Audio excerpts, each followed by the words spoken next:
welcome to Learn and Prep, and today we are going to discuss the chapter Federalism. क्या होता है federalism, किस तरीके से ये वर्क करता है.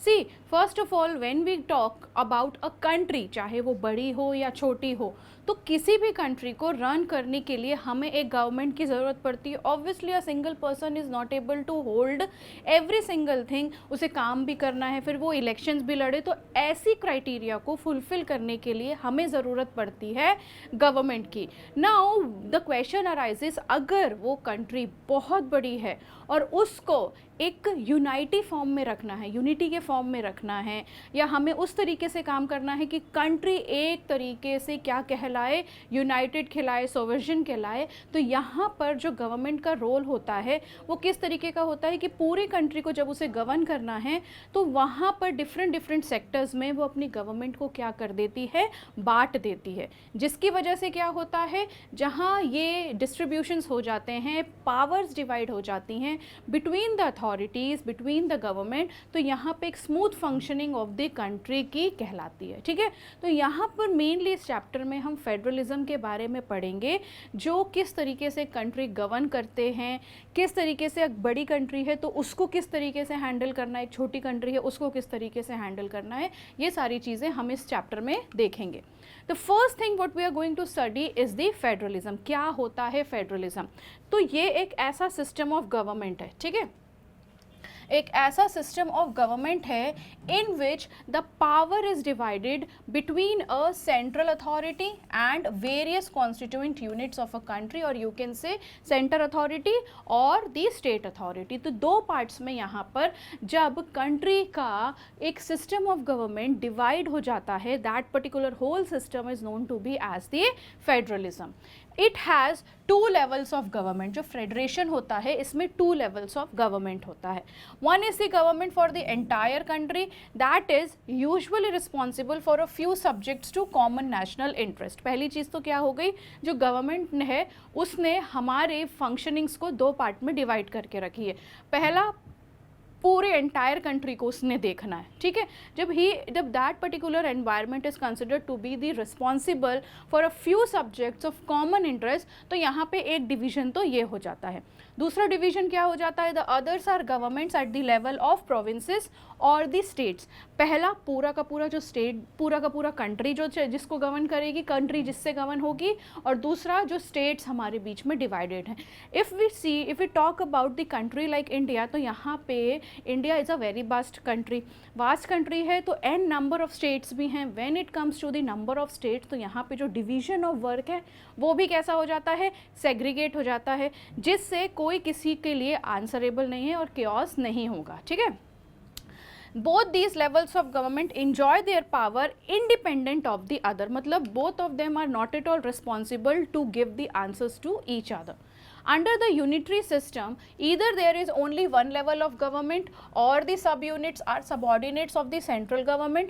अब central government के पास थोड़ी सी ज़्यादा अथॉरिटी होती है. क्यों? क्योंकि वो पूरी की पूरी कंट्री को गवर्न कर रही है. तो जो सेंट्रल गवर्नमेंट होती है can pass on orders to the provincial और the local governments, but in a federal system the central government can not order the state government to do something. जैसे कि क्या हो गया, एक यूनिटरी फॉर्म ऑफ गवर्नमेंट है जहाँ पर एक पूरा का पूरा लेवल ऑफ गवर्नमेंट है. वहाँ पे जो सेंट्रल गवर्नमेंट क्या कर सकती है, स्टेट गवर्नमेंट को ऑर्डर दे सकती है. But if we talk about the country like India, तो यहाँ पर central government is not responsible to give the orders to the state government. State government has the power of its own for which it is not at all answerable to the central government. मतलब दोनों जो governments चल रही हैं, the central हो गई और the state हो गई, यहाँ पे दोनों ही गवर्नमेंट एक दूसरे को आंसरेबल नहीं है. ठीक है, both this government are separately answerable to the people.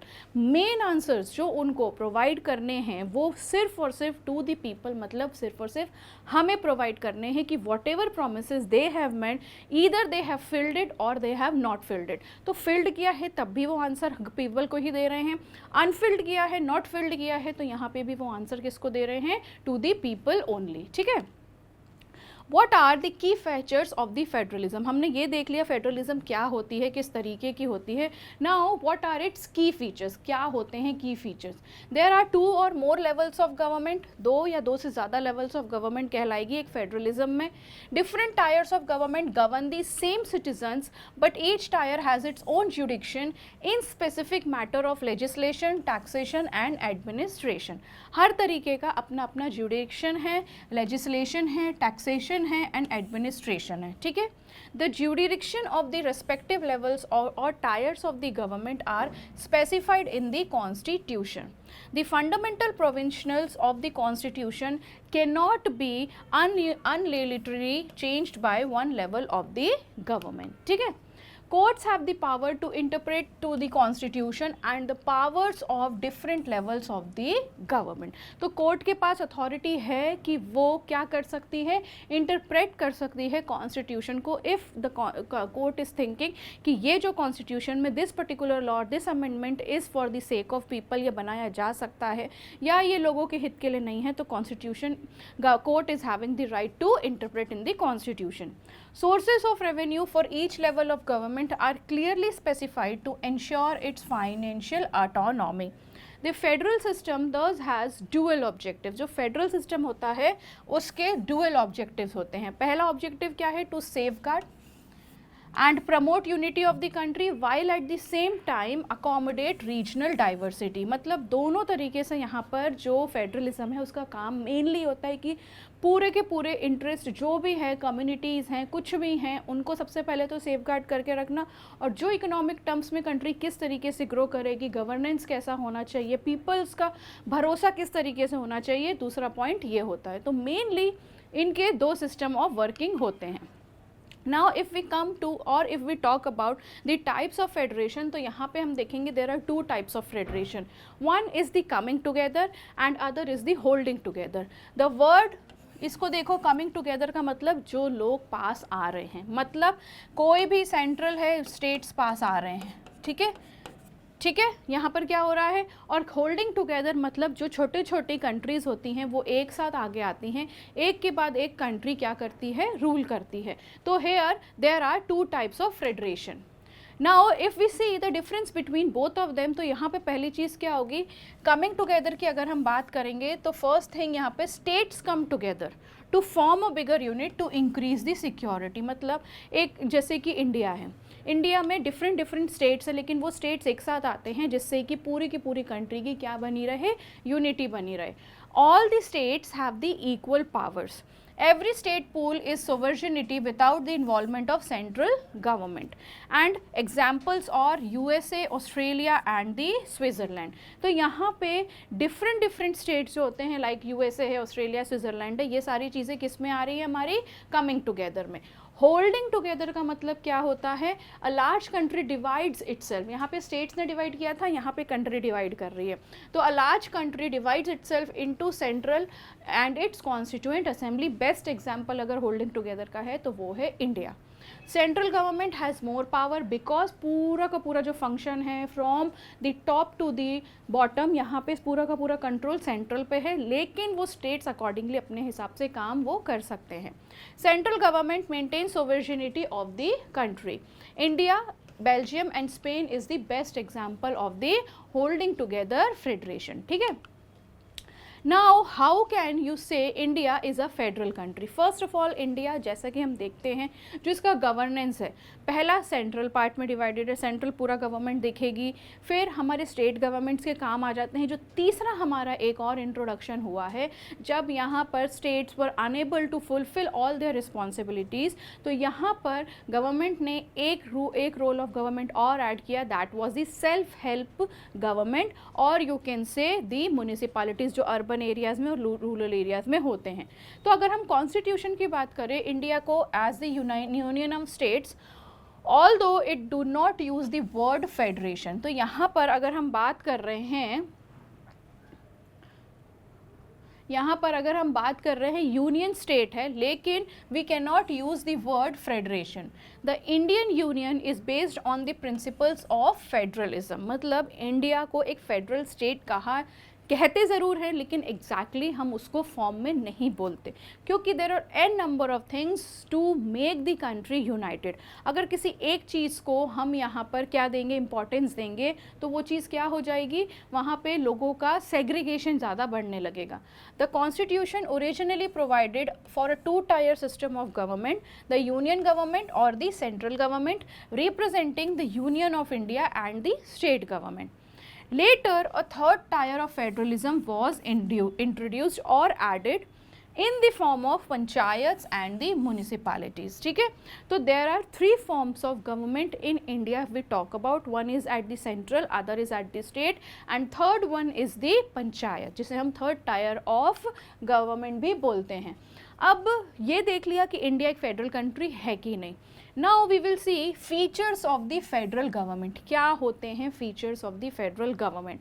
पहली चीज़ तो division of power, the most important point is the division of power. ठीक है, क्या division of powers between the central and various state governments, किस किस के बीच में, सेंट्रल और स्टेट गवर्नमेंट के बीच में जो डिवीजन ऑफ पावर दिया गया है उसका किस तरीके से डिवीजन है, plus how the people are working on it. The subjects of national importance are placed under the central government, ठीक है, and subject of regional and states importance are placed under the state government authority. Written and rigid constitution है हमारी country का। अगर हम बात करें federal country में क्या क्या पॉसिबल फीचर्स होते हैं, सेकेंड फीचर हमारा आता है कि it has a written, rigid and a supreme constitution. मतलब कॉन्स्टिट्यूशन में अगर ये चीज़ अमेंडेड है, ये चीज़ बोली गई है, तो यही चीज़ ही होगी। ठीक है, it is a rigid because no changes can be made in unless both the national and the state governments approve the changes। जब तक इस कॉन्स्टिट्यूशन में चेंजेस अमेंड नहीं होंगे, जब तक कोई भी सेंट्रल गवर्नमेंट या स्टेट गवर्नमेंट एक साथ आगे मिलके ये ना कह दे कि हाँ भाई इसमें बदलने की ज़रूरत है। The constitution is supreme, which means that the central and the state legislatures exercise their power as specified by the constitution। Third आता है हमारी कंट्री में एक इंडिपेंडेंट जुडिशरी है, विच इज़ द हाईएस्ट, जो पूरा का पूरा डिसीजन मेकिंग है वो किसके अंडर है, सुप्रीम कोर्ट है, जिसमें it is further divided into district and sub ordinary courts and specialised tribunals. ठीक है, जिसमें आ जाता है सिविल कोर्ट्स और क्रिमिनल कोर्ट्स। ठीक है, और मेनली यहाँ पे क्या क्या चीज़ें हैंडल होती है, सर्विस टैक्स, कंज्यूमर, लेबर। तो independent judiciary, no one is allowed, अपना खुद का लेजिस्लेशन है, जुडिशरी है, कोर्ट्स हैं, सुप्रीम कोर्ट ने अगर वर्डिक्ट दे दिया that this particular thing is not going to happen, that means it is not going to happen. वहीं ऑन दी अदर हैंड अगर सुप्रीम कोर्ट की तरफ से ऑर्डर हो गया कि हाँ भाई ये स्टेट अब एक यूनियन टेरिटरी बनेगा, तो वो डेफिनेटली बनेगा। ठीक है, how the division of power is there? First of all, there are three things: union list, state list and the concurrent list. Union list mainly यहाँ पर क्या है, has the subject of national importance. Union alone can make the laws and जिसमें क्या क्या आ जाता है, your defence, banking, currency, foreign affairs and the communication. ये पूरा का पूरा सब्जेक्ट ऑफ मैटर है यूनियन लिस्ट का। नेक्स्ट आता है हमारा स्टेट लिस्ट, जिसमें क्या क्या आ जाता है, लोकल और स्टेट की जो जो इंपॉर्टेंस चीज़ें रहेंगी वो सारी की सारी स्टेट लिस्ट में आ जाएंगी। State government alone can make the laws for the state. Police, trade, commerce, agriculture and the irrigation are the main concerns of this subject. Concurrent list has subject of common interest both to center and the state. Both the center and the state can frame laws for the concurrent list, and education, forest, trade, union, marriage, adoption and succession comes under what? Under the concurrent list. So here the division is power is there between the three things. How is federalism practiced? अब जो हमारा main आता है वो आता है federalism को किस तरीके से प्रैक्टिस किया जा सकता है। The real success of federalism in India can be attributed to the nature of democratic politics in our country. This ensures that the spirit of federalism, respect for diversity and desire for living together because a shared ideal in our country. सो ये तरीके से अब हम practice कर सकते हैं। और किस तरीके से वर्क करती है federalism? There are 3 main criteria through which the federalism in India works. Mainly हम बात कर रहे हैं इंडिया की, तो फेडरलिज्म इन इंडिया किस तरीके से वर्क करती है? इन 3 मेजर क्राइटेरिया पे। पहला आता है हमारा लिंग्विस्टिक स्टेट्स, दूसरा आता है हमारा लैंग्वेज पॉलिसी, एंड थर्ड आता है हमारा सेंटर और स्टेट के बीच में कैसे रिलेशंस है। These are the most important thing जिसकी वजह से हम बोल सकते हैं कि फेडरलिज्म जो है वो इंडिया में किस तरीके से वर्क करता है। तो फर्स्ट थिंग हम देखेंगे लिंग्विस्टिक स्टेट। लिंग्विस्टिक मतलब यहाँ पे लैंग्वेज से रिलेटेड स्टेट्स। अर्लियर क्या हुआ था, जब गांधी जी का पूरा जो ड्रीम था to make India a united nation, वो पूरा का पूरा शैटर्ड हो चुका था, because at that time partition हो गया था इंडिया और पाकिस्तान का।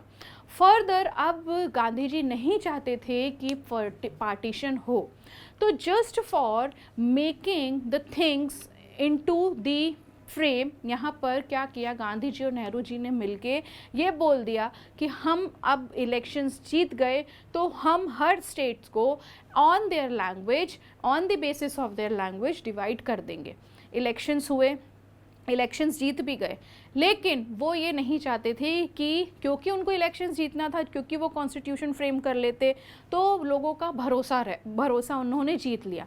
But at that time what happened when people started talking about कि भाई हमने तुमको इलेक्शन जिता दिया, अब हमारे को चाहते हो कि हम यहाँ पर सही सलामत रहें, इंडिया में ही रहें, तो हमारे को एक लिंग्विस्टिक स्टेट्स में डिवाइड कर दो। तो एट दैट टाइम क्या हुआ, पूरी की पूरी जो इंडिया है उसको लिंग्विस्टिक स्टेट्स के अकॉर्डिंग यहाँ पर बांट दिया गया। आज यू कैन सी कि ईस्ट में तुम्हें एक तरीके के लोग दिखेंगे, वेस्टर्न में तुम्हें सेम कल्चर लैंग्वेज के हिसाब से लोग दिखेंगे, साउथ में बहुत डिफरेंट तरीके के लोग दिखेंगे, एंड वहीं on the other hand north part में हम जाएंगे तो वहाँ का सेम एक रीजन है और उसी रीजन के अकॉर्डिंग लोग रहते हैं। तो दैट इन 1947 जब ये सारी चीज़ें हुई थी, some states were created not on the basis of language but to recognize differences based on cultural ethnicity and geography।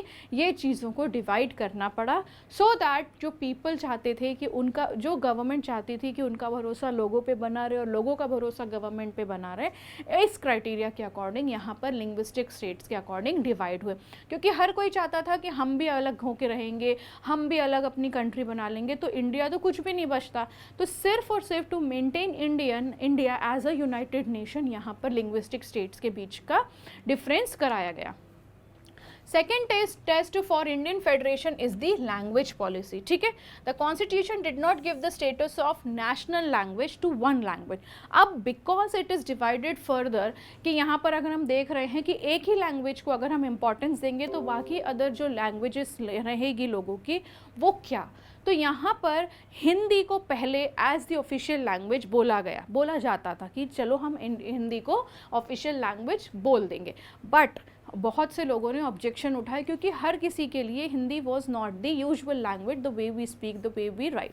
तो यहाँ पर क्या हुआ, इंग्लिश को उसके साथ बनाया गया। अब इंग्लिश से भी दिक्कत थी, तो हिंदी के अलावा there are 21 other languages which are consider to be our national language. मतलब अगर हम बात करें तो यहाँ पर कोई एक ऐसी अलग हिंदी ही ऐसी लैंग्वेज नहीं है जिसको हम एक ऑफिशियल लैंग्वेज की तरफ से देखेंगे। There are other 21 language recognized as scheduled languages by the constitution states to have their own official language। ठीक है, according to the constitution the use of English for official purpose was to stop in 1965। however many non-Hindi speaking states demanded the use of English should continue, but later on it was decided by the central government to continue the use of English along with Hindi for the official purpose। ठीक है, next आता है हमारा centre and state relations. जो centre and state से यहाँ पर हम डिफाइन कर सकते हैं कि सेंटर और स्टेट का जो रिलेशन है वो किस तरीके का है, क्या वो स्मूथ फंक्शनिंग है या वो क्या है, या वो बिल्कुल भी फंक्शनिंग जो है उसकी स्मूथ नहीं है। For a long time the same party ruled both at the center and in most of the states। ठीक है, in those days the central government would often misuse the constitution to dismiss the state government that were controlled control by the rival parties. अब जहाँ central एक बहुत बड़ा you can से बहुत importance रखता है as compare to the state government, तो यहाँ पे जब स्टेट गवर्नमेंट आ गई तो जब यहाँ पर सेंट्रल गवर्नमेंट आ गई तो स्टेट गवर्नमेंट को अपने अकॉर्डिंग काम कराएगी, तो ऑटोमेटिकली यहाँ पे राइवल्स पैदा होंगे ही होंगे। तो यहाँ पे कंट्रोल पावर्स हो गई by the rival parties. This undermined the spirit of federalism. All this changed significantly after the 1990. In the past few elections, since no single party is getting a clear majority in the Lok Sabha, the major national parties had to enter into an alliance. ठीक है, तो यहाँ पर कुछ सालों से हम ये देख रहे हैं कि कोई भी जो सिंगल पार्टी है वो खुद अपने दम पे इलेक्शन नहीं जीत पाई है, उसको कहीं ना कहीं किसी का सपोर्ट चाहिए होता है। On the other word we can say the alliance with many parties including several region parties to form a government at the centre. This led to a new culture of power sharing and respect for the autonomy of the state government. This trend was supported by a major judgment of the Supreme Court that made it difficult for the central government to dismiss state government in an arbitrary manner. क्योंकि यहाँ पे बहुत time से क्या हो रहा था कि लोग अपनी खुद की पार्टी नहीं बना पा रहे थे, तो अलायंस फॉर्म किया, तो एकजुट होकर पार्टी बन गई, तो सेंट्रल गवर्नमेंट जो सुप्रीम कोर्ट है उसको क्या हुआ, एक वर्डिक्ट पास किया जिसमें सेंट्रल गवर्नमेंट को बहुत दिक्कतें हुई अपनी जो एक अथॉरिटी अपनाते थे वो करने में, ठीक है, and that was good also. Now what is the decentralization in India?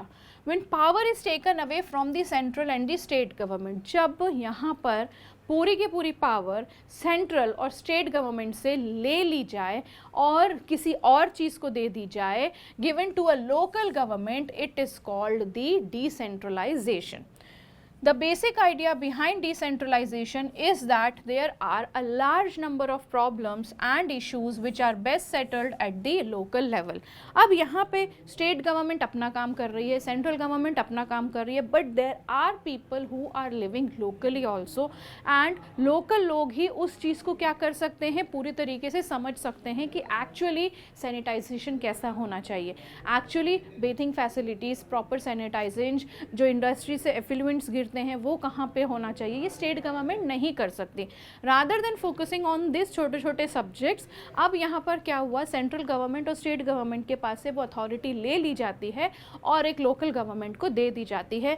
In rural areas these are known to be as the panchayat and in urban areas these are known to be as the municipalities. ठीक है, people have better knowledge of the problems in their localities. Obviously कोई भी people हो, कोई भी locality में रह रहा हो, उसको वो नॉलेज ज़्यादा होती है एज़ कम्पेयर टू दी, अगर हम बड़ी बड़ी अथॉरिटीज़ की बात कर रहे हैं like the central and the state government.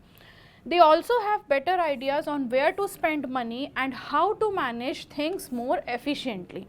Local government is the best way to realize one important principle of democracy, namely known as the local self-government. ठीक है, A major step towards decentralization was taken in 1992.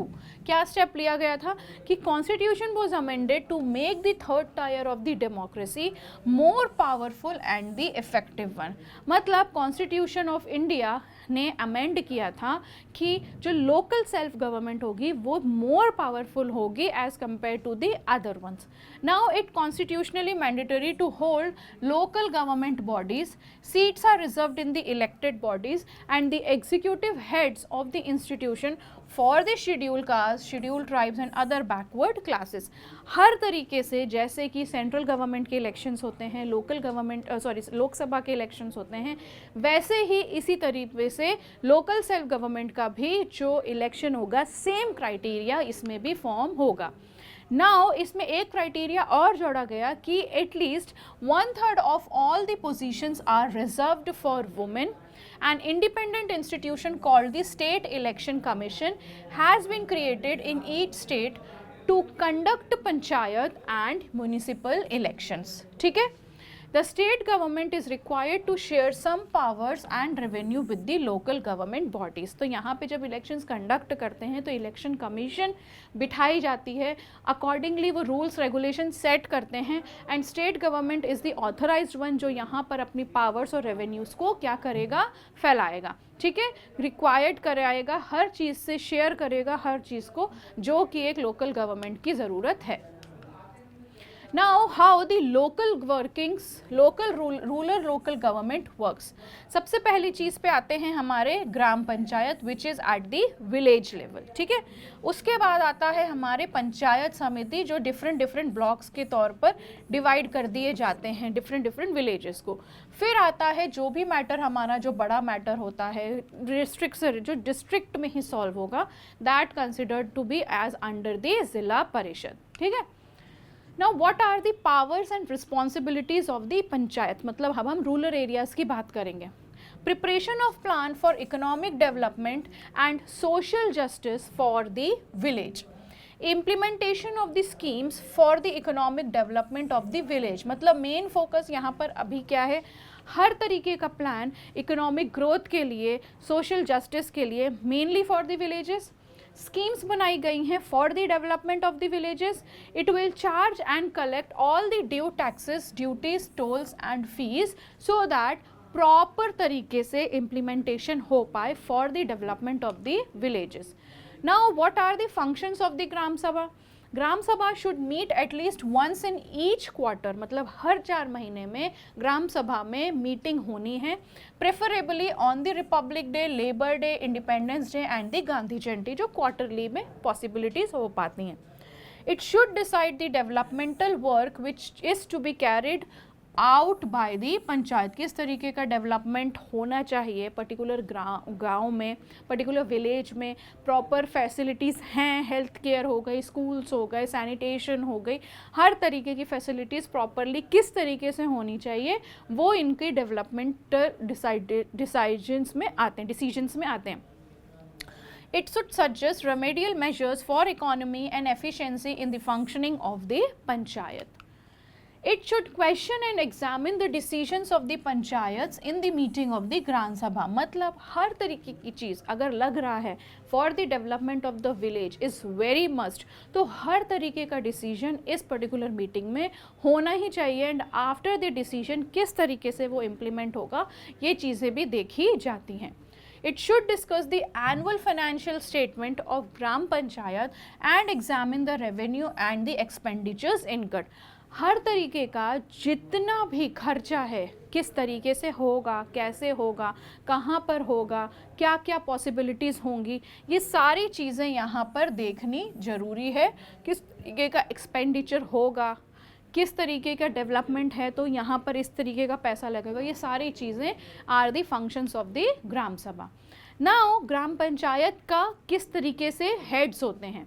Now अगर हम देखें तो यहाँ पर 3 parts में है, 1 is the sarpanch, 1 is the panch and other 1 is the secretary. जो सरपंच होता है और जो पंच होते हैं जो 5 मेंबर्स कहलाते हैं। मेंबर्स देखो पंच लिखा है, दैट मीन्स द 5, तो जो 5 ये मेंबर हैं और ये सरपंच हैं, यहाँ पे ये 5 ईयर के टर्म के लिए ये इलेक्ट होते हैं। नेक्स्ट आता है सेक्रेटरी जो गवर्नमेंट की तरफ से अपॉइंट होता है इन दी ग्राम पंचायत, ठीक है। Now what are the demerits of the gram panchayat, or you can say demerits of the local self government। First of all, irregular elections, कभी भी यहाँ पर elections हो जाते हैं because they are wholly and solely without answerable, they are not at all answerable to anybody, तो यहाँ पर हर कभी भी irregular elections हो जाएंगे। In most states, elections to panchayat are irregular and uncertain, leading to monopoly of the previous elected powers। Next आता है domination of the upper class. अब यहाँ पर जो इलेक्शंस में खड़े हुए हैं मेनली वो ऐसे साउंड और जो फाइनेंशियली साउंड है, जो रिकॉग्नाइज्ड पर्सन है ऑफ दैट विलेज, वही खड़े होते हैं, और मेनली ये people belongs to the upper caste, क्योंकि इनको क्या रहता है, मत रहता है, वोटिंग्स जो होती हैं वो इनके अधिकार, इनके हक में होती हैं। तो यहाँ पे क्या करते हैं, mostly they are dominated by the rich farmers, money lenders and the upper caste people, जो इरेगुलर इलेक्शंस भी करा देता है। और दूसरी चीज़ क्या होता है यहाँ यहाँ पे इरेगुलर इलेक्शंस हो रहे हैं तो रिजल्ट्स भी अकॉर्डिंगली ही सेट होते हैं। Ignorance, illiteracy and poverty of the villages, मतलब अब जहाँ पर पावर है, पैसा है, तो वो अपने अंडर ही लगाएंगे। विलेजेस के डेवलपमेंट की जितनी भी बातें होती हैं वो सिर्फ बातों में ही रह जाती हैं। हाँ, when it comes to the election time तो उस टाइम में कुछ थोड़े बहुत रोड्स बन जाएंगे, सैनिटाइजेशन का प्रॉपरली होने लगेगा, एजुकेशन फैसिलिटी पे ध्यान दिया जाएगा, हेल्थ केयर फैसिलिटीज़ पे ध्यान दिया जाएगा, ठीक है। About the rights is high among the village. Also, illiteracy and poverty of the people lead to less enthusiasm about the Panchayati Raj system.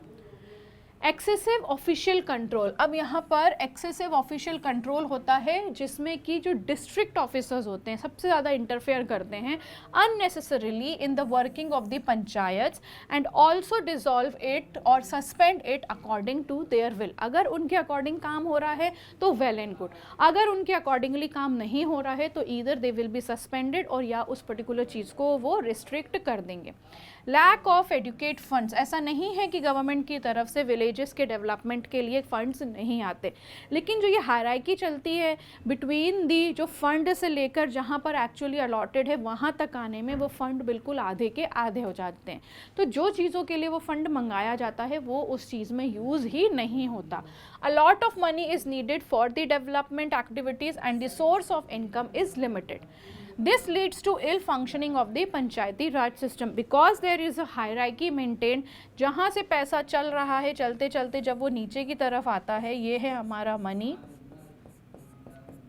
And when it is flowing down तो यहाँ पर different levels of the people are there और ये पैसा आते आते पूरी तरीके से जहाँ पर पहुँचना चाहिए पूरी तरीके से क्या हो जाता है, ख़त्म हो जाता है, ठीक है। So here this completes your chapter. Next lecture में हम नए चैप्टर के साथ मिलते हैं। Thank you so much.